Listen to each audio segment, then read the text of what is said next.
នៅក្នុងភូមិដាច់ស្រយាលមួយហ្នឹងគឺមានផ្ទះមួយដែលគេទុកចោលហើយអ្នកភូមិនៅកន្លែងហ្នឹងដែរហាម5មិនអោយក្មេងៗហ្នឹងទៅលេងនៅម្ដុំនោះទេហើយផ្ទះកន្លែងហ្នឹងគេយល់ឃើញថាកន្លែងហ្នឹងគឺមានខ្មោចដែលលងពួកគេអ្នកដែលទៅលេងនៅក្បែរនោះតោះចង់ដឹងថាដំបូងឡើយហ្នឹងវាមានរឿងអីជាគ្រប់ផ្ទះនោះយើងទៅស្ដាប់នៅស្អីរឿងពេញអស់គ្នាតែម្ដងទៅមានក្រុមគ្រួសារមួយដែលគាត់មានសមាជិក6នាក់ដែលមានសមាជិកដូចជា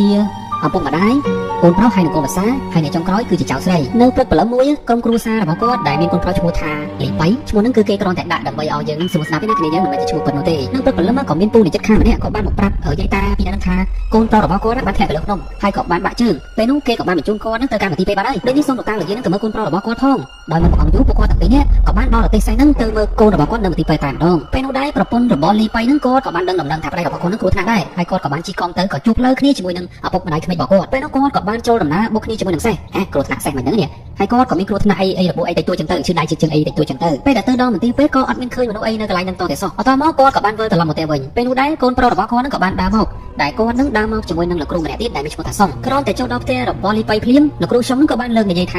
គាត់ដូចជាមានក្លិនចំហាយអាក្រក់លោកគ្រូសុងហ្នឹងក៏បានលើកនិយាយថានៅក្នុងផ្ទះរបស់លីប៉ៃប្រហែលជាមានបិសាចអីនៅក្នុងខ្លួនរបស់អ្នកណាគេម្នាក់ហើយបើសិនជាមានមនុស្សឈឺក្នុងពេលដំណើរគ្នារហូតដល់3នាក់នឹងអាចមានម្នាក់ត្រូវស្លាប់ពេលនោះដែរម្ដាយរបស់លីប៉ៃហ្នឹងគាត់ក៏បាននិយាយថាហើយចុះផ្ទះគាត់ហ្នឹងមានពីណាពីណីគេឈឺអីទៀតគឺមានតែ2នាក់ទេតើគឺលីប៉ៃហើយនិងប្រពន្ធរបស់គេស្របពេលនោះដែរប្រពន្ធរបស់លីប៉ៃហ្នឹងក៏បានចេញមកហើយគេក៏បាននិយាយថាសេវិនមិនដឹងជាកើតអីនោះទេនាងហាក់បីដូចជាក្តៅខ្លួនខ្លាំងណាស់បន្តមកពួកគេទាំងអស់គ្នាក៏បានទៅមើលសេវិនទាំងអស់គ្នាហើយលោកគ្រូសុងក៏បានលើកនិយាយថាអ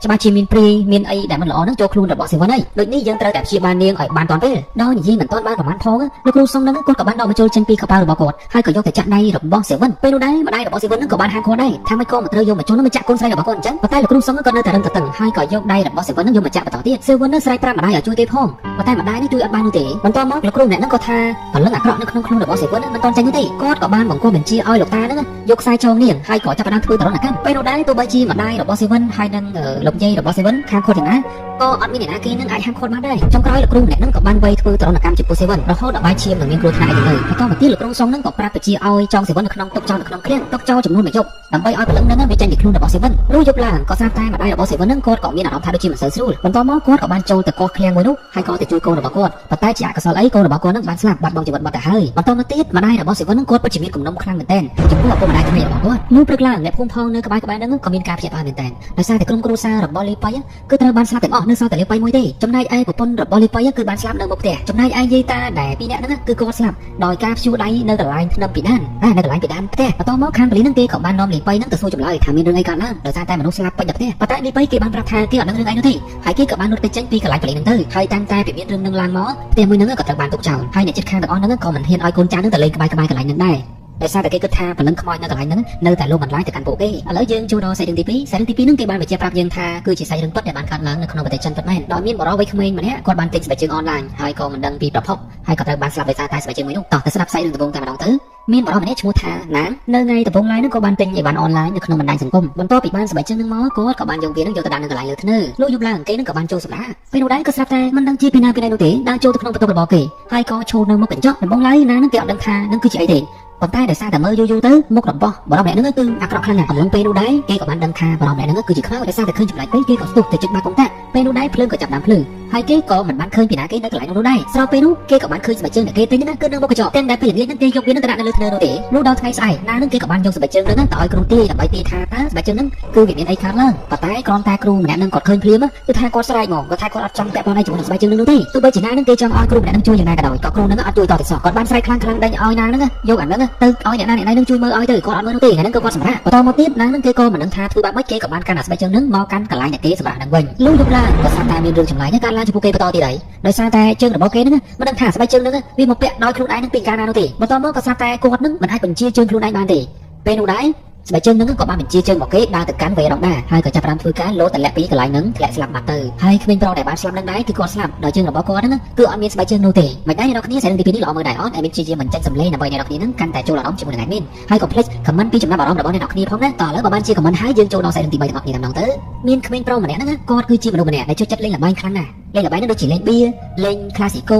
លេងឲ្យតែល្បែងអ្នកនរគ្នាដូចជាចាក់កតុយលេងអីជាដើមគាត់ម្នាក់ហ្នឹងក៏មានឈ្មោះថាចុងគឺជាកម្មករម្នាក់ដែលឧស្សាហ៍ខ្លាំងណាស់ហើយគាត់ហ្នឹងវក់នឹងល្បែងដូចជាលេងបៀហើយនឹងលេងដូចជាអុកអីជាដើមនៅថ្ងៃមួយហ្នឹងជុំហ្នឹងគាត់ក៏បានឃើញមានបរិបមួយក្រុមដែលគេហ្នឹងកំពុងតែលេងអុកហើយគាត់ហ្នឹងក៏ចូលចិត្តហើយក៏ទៅបានលេងជាមួយនឹងគេផងដែរលេងជាមួយនឹងគ្នាចាក់ចោះចាក់ឡើងអីចឹងទៅ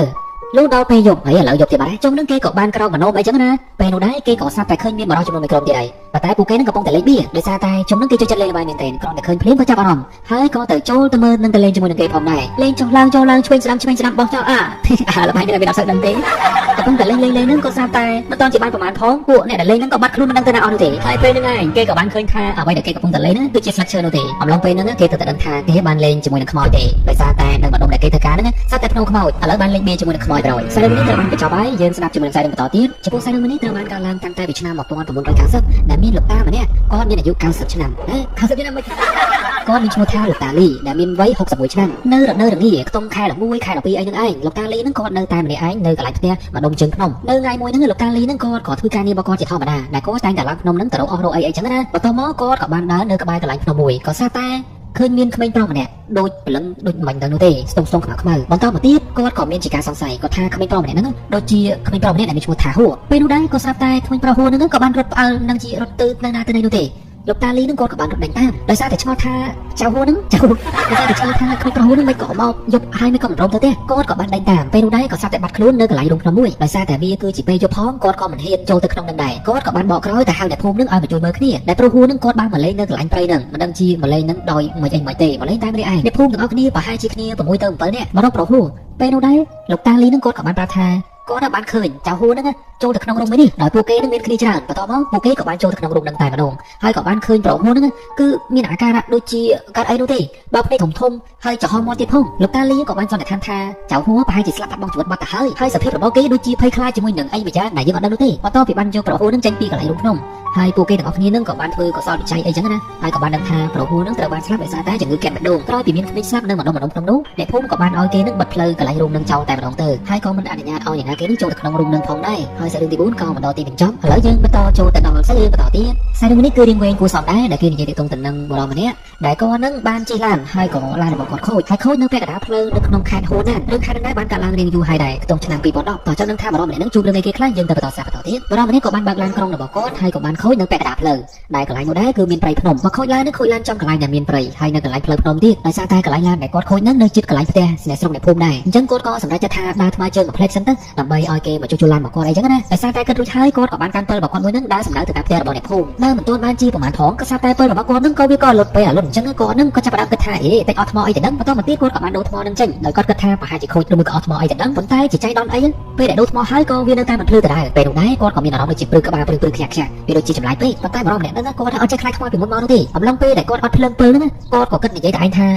ត្រឹមតែបាច់ភ្លើងប៉ុណ្្នឹងវាមិនជាបញ្ហាអីទេព្រោះថាមានពលឺព្រះច័ន្ទពលឺផ្កាយអីចឹងណាអញ្ចឹងគាត់ដើរតាមនឹងទៅក្រោយពីបានដើរប្រហែលជា10នាទីក្រោយមកក៏ស្រាប់តែគាត់នឹងក៏បានឃើញពលឺកែវចំនួន2ដែលពលឺនឹងដូចជាពណ៌លឿងអញ្ចឹងដំបូងឡើយបរិមម្នាក់នឹងគាត់គិតថាពលឺកែវនឹងប្រហែលជាឡានដឹកសាច់ឬមកក៏ឡានដឹកអីទៅហ្នឹងអញ្ចឹងគាត់ក៏បានដើរសម្ដៅទៅកាន់ពលឺភ្លើងនឹងតែម្ដងដោយសារតែគាត់គិតថាប្រហែលជាអាចឲ្យអ្នកដែលគាត់បើកឡាននឹងអាចជួយគាត់បានពេលដែលដើរកាន់តែឆ្ងាយទៅអាពលឺនឹងវាចេះតែហោះចូលទៅក្នុងព្រៃកាន់តែជ្រៅទៅស្របពេលនោះគាត់ក៏គិតនៅក្នុងចិត្តថាចំហើយចុះអាភ្លើងស្អីគេហ្នឹងក៏វាមិនដែរចូលទៅក្នុងព្រៃកាន់តែជ្រៅអញ្ចឹងហើយគាត់នឹងក៏មិនតន់ជាសង្ស័យអីច្រើនដែរគាត់គិតថាដូចជាមិនមែនជាភ្លើងនេះទេដឹងមិនជាភ្លើងឡានទេដឹងហើយភ្លើងស្អីវិញទៅពេលនោះគាត់ក៏លេចដើរតាមអាភ្លើងនឹងទៀតហើយដើរបំបីទៅដើរចូលដើរឡើងក៏ស្រាប់តែដូចជាលឺសំឡេងសម្រាប់ជើងរបស់អ្នកណាគេនោះទេដើរក្បែរគាត់បន្តមកក៏ស្រាប់តែលឺសំឡេងរបស់ពីណាគេនោះទេបានហៅគាត់អំឡុងពេលនោះដែរគាត់ក៏បានភ្ញាក់ពេលដែលភ្ញាក់ហ្នឹងគាត់ក៏បានឃើញគាត់នឹងចិត្តនឹងដើរធ្លាក់ជ្រោះនៅកន្លែងនឹងដែរគឺមានបរិសុទ្ធចំនួន2នាក់ដែលគាត់គឺជាអ្នកភូមិនៅក្បែរនោះផងដែរដែល2នាក់គាត់នឹងឯងដែលបានហៅបរិសុទ្ធម្នាក់ហ្នឹងគុំតែបានបរិសុទ្ធ2នាក់ហ្នឹងហៅគាត់ហ្នឹងម្ល៉េះគាត់ប្រហែលជាធ្លាក់កន្លែងជ្រោះហ្នឹងបាត់ហើយបន្តមកទៀតបរិសុទ្ធ2នាក់ហ្នឹងគាត់ក៏បានឲ្យបរិសុទ្ធម្នាក់នោះដើរទៅតាមគាត់តែម្ដងទៅខ្ញុំសូមហៅបរិសុទ្ធ2នាក់នោះថាជាអ៊ំប្រុស2នាក់ទៅអ៊ំប្រុស2នាក់ហ្នឹងក៏មានពេលមានអីត្រឹមត្រូវ